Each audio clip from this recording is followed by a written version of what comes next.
Hello, my name is Russell Myers. Welcome to Issues Unite.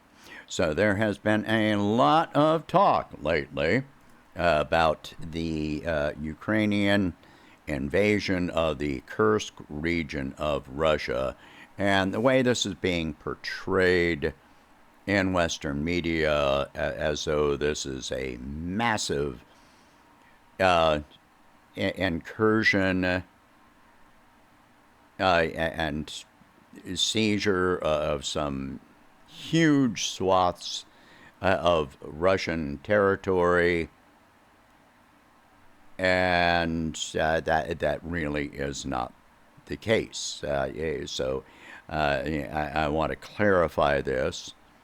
Now, what I'm going to show you is liveuamap.com, which is a Ukrainian, uh, you know, UA meaning Ukrainian Army. Uh, okay, liveuamap.com. So this is a Ukrainian-based map. So I'm going to show you this right here.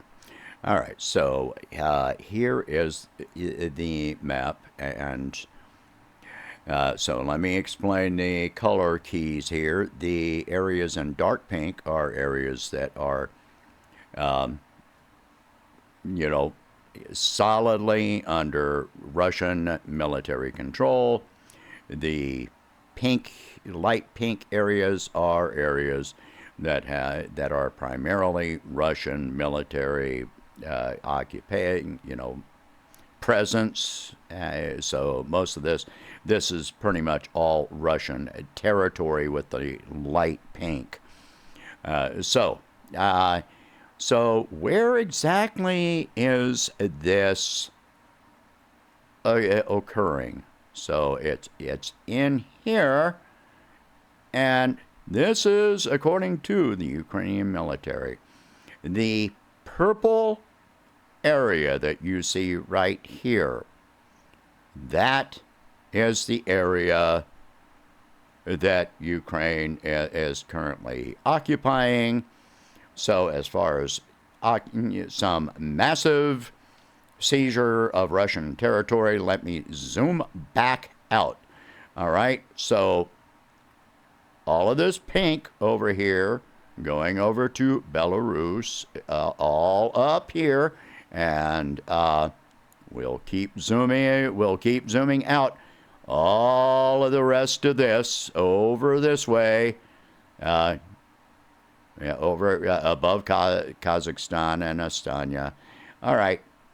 All of this over here, that is all Russia. And I can keep going, and keep going, and keep going, all the way to the Pacific Ocean. So we'll go back over here, and there's something I want you to notice especially about this. Let me go back over here. Stop. Okay. All right. This purple here, this purple area right here. All right, come on. There you go. All right. Now over here in the key on the right-hand side, you got colors of conflict, blue, all right. Hey, all right, down here it says territories liberated from Russian forces. But up here is colors of conflict, Ukraine government, NATO, and other Western forces. Are you seeing this? Okay, that is all what is. So it's not just Ukraine. This is NATO. This is NATO and other Western forces that are occupying this. And there have been Polish forces. There have been French and just a whole bunch of other NATO forces that have been involved and mercenaries from different countries that have been captured in this region. All right, so how big is this? Well, okay, yeah, I'm not going to say it's small, but the initial invasion force, from numbers that have been quoted, nobody's really sure because it's fog of war, but initial invasion force involved apparently around 1,000 Ukrainian troops, and then they brought in more, and seems to have maxed out at about 6,000. And now, of that 6,000, apparently about 2,000 have been killed, injured, or captured. So at least a third of the number of forces have been taken out of the picture so far in some way. Hundreds of armored vehicles and military vehicles have been destroyed. I mean, Ukrainian vehicles have been destroyed. There's a lot of controversy, a lot of conspiracy theory that some people claiming that Russia allowed this to happen. And there is absolutely no reason to believe this. Did Russia have a slow response to this? Yes, they did.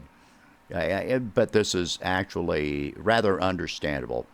The forces were gathered in forested areas that were difficult for satellites or drones to see, and it was just unexpected that Ukraine was even going to do anything like this, to divert forces from other front lines while they are losing territory. Was just, it was a shock.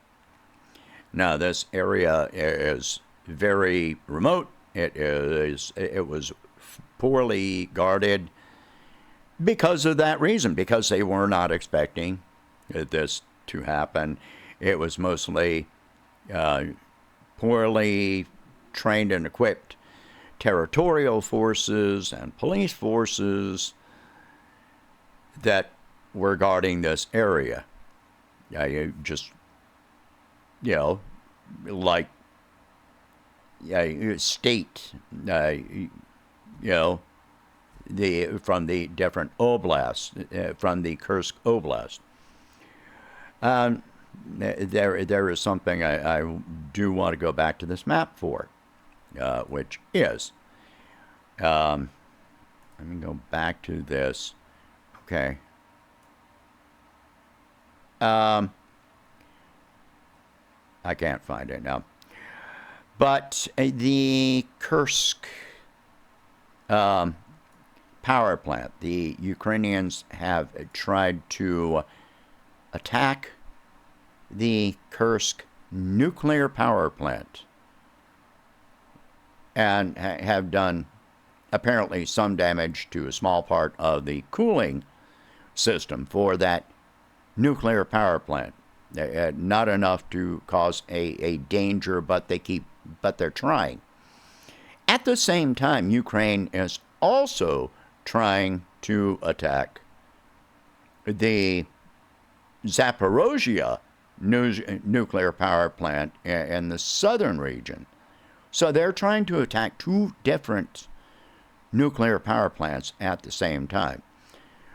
There have been claims that Russia is attacking the Zaporozhye nuclear power plant, which makes absolutely no sense.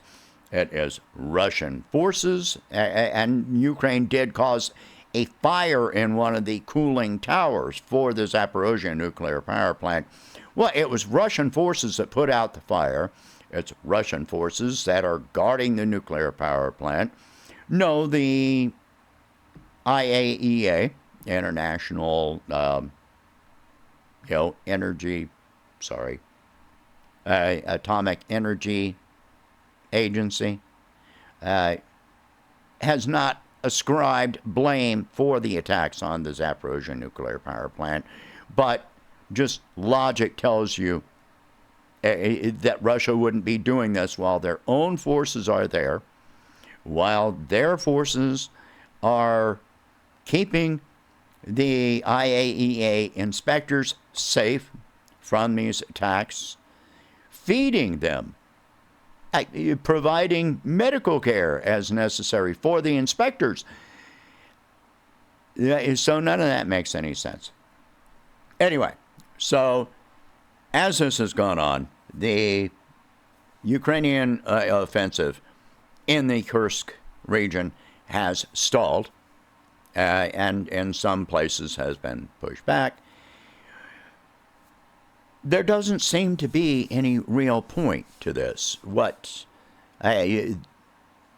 Although the Ukrainian government has stated that they're trying to take this area to use as a bargaining chip to trade, to try and get Russia to say, okay, well, we will leave the Kursk region if you withdraw from all of the other regions, including Crimea, which is not going to happen. There are very credible, documented cases, documented by the Ukrainians.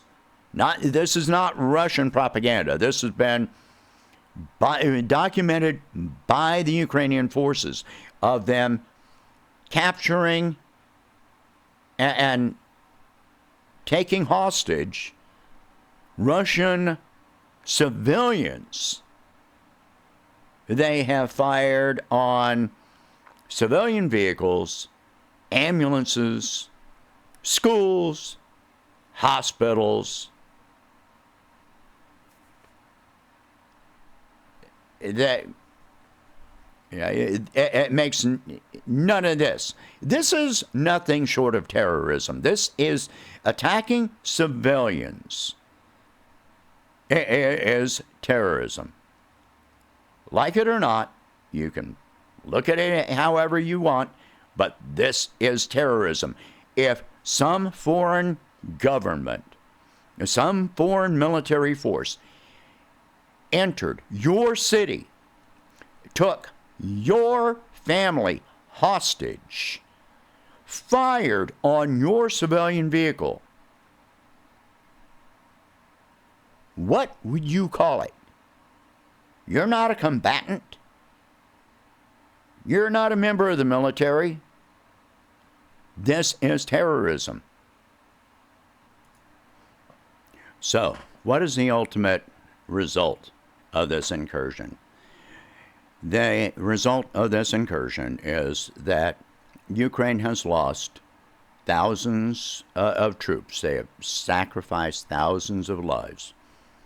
They have lost hundreds of armored vehicles and military vehicles, at least 3 HIMARS launchers, other multiple launch rocket systems from other countries, numerous howitzers, artillery pieces, and Vladimir Putin has stated that peace negotiations are now off the table.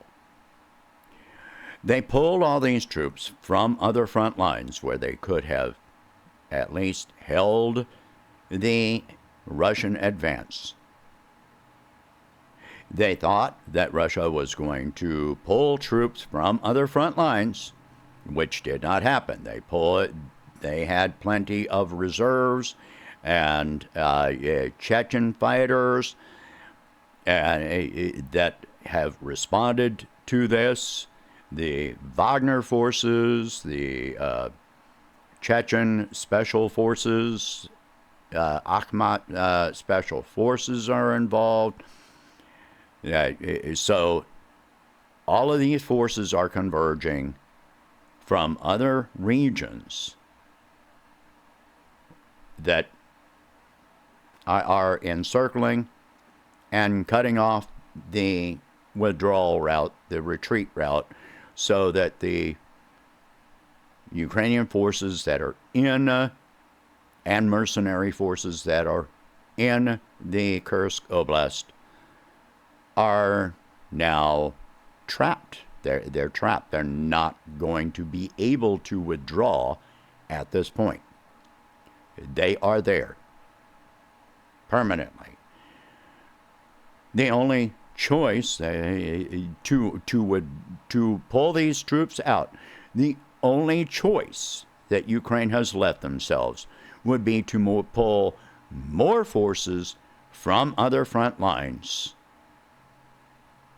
which would increase the pace of Russian advances, which has been considerable. Russia has been taking city after city, New York, they are just advancing kilometer after kilometer per day on virtually all fronts across the Donbass region. And they've given up the right to negotiate peace. That's it. This is the end of it. I expect that this was a final desperate attempt by the Ukrainian government to try and stop the Russian advance, and it failed miserably. So don't believe all of the victory and success stories that you are hearing in Western media, because there is no truth to it. And this is going to all, I expect, be resolved very quickly.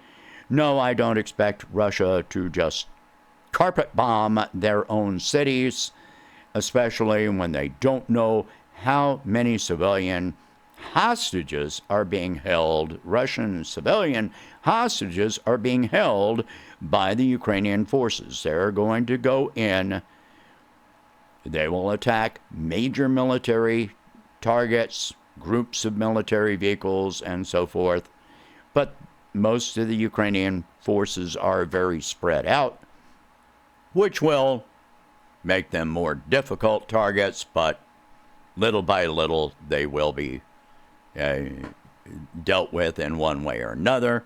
There was a video of about 20 Ukrainian troops that just laid down their weapons and surrendered. And this is going to continue because they know they run out of ammo. There's no supply line. There's no retreat route. There's nothing left for them except to surrender.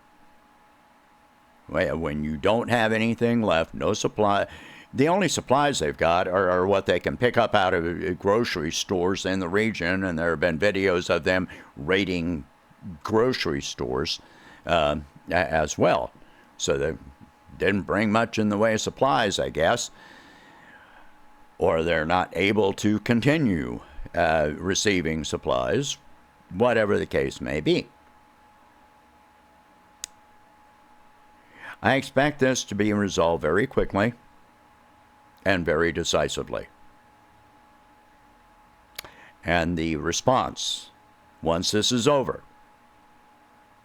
is not going to be good, because Russia is going to respond to this. And they're not going to be happy. All right? Share this video. Talk about these subjects. I've been very much in favor of peace talks, but that is no longer on the table. From the very beginning, I have said that they needed to sit down and negotiate peace. Since before this happened, I said that they needed to sit down and negotiate peace. But that is no longer an option. All right, share this video. Talk about these subjects. If you can afford it, please donate whatever you can. to help expand this channel and my presidential campaign, and I will catch you in the next one. Thank you for watching. Hope you have a good day.